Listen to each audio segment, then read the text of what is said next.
Hey, salut à tous, c'est Night Owl. Je suis désolé, je suis en déplacement en ce moment, donc j'espère que la qualité audio sera pas trop dégueu.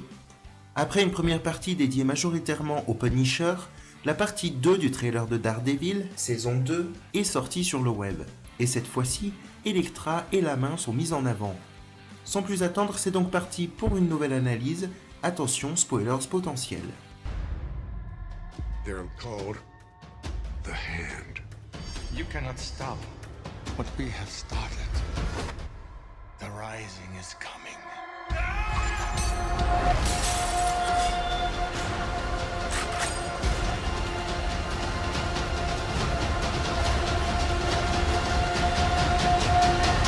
Ce trailer, partie 2, reprend là où le premier s'est arrêté, avec Elektra, l'ex de Matt, qui revient dans sa vie. Il se trouve qu'elle est devenue une tueuse et que tous deux vont devoir s'allier pour faire face à la Main. Cette organisation secrète a été présentée dans la saison 1 et Matt pensait l'avoir éradiquée de New York, notamment en tuant Nobu, un de ses leaders. En réalité, il n'en est rien et il se pourrait même que Nobu ne soit pas vraiment mort. En effet, cet homme dont on ne voit pas le visage utilise exactement les mêmes armes que lui et pourrait cacher son visage parce que Nobu a été brûlé avant de mourir. Cette résurrection pourrait s'expliquer par la présence de magie dont la main fait souvent usage dans les comics, mais nous aurons l'occasion d'en reparler dans cette vidéo. Pour ce qui est de l'objectif de la main, il ne me semble pas très clair. Si le trailer parle d'une conquête de la ville, il pourrait également s'agir de quelque chose de plus obscur, comme réveiller la bête, monstre qu'ils invoquent dans les comics. Mais je vous le concède, ce sont là des théories prématurées et sans doute fausses. Continuons donc notre analyse. Et puisque l'on parle d'objectif, que veut vraiment Elektra ? En effet, elle apparaît comme une femme fatale et manipulatrice, qui dit à Matt ce qu'il veut entendre, alors qu'il semble la détester. Poursuivons en parlant costume. Celui de Daredevil semble avoir évolué depuis l'armure qu'il portait à la fin de la saison 1.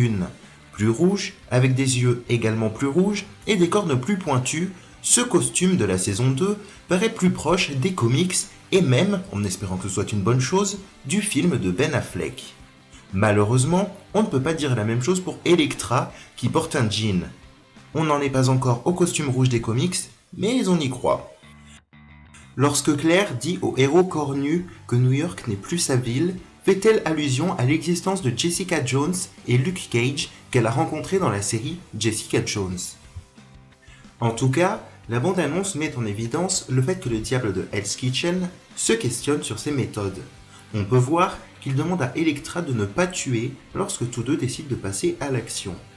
Mais il se questionne également à cause de son ami Foggy dans ce trailer, qui ne semble pas approuver la façon dont il fait régner la justice.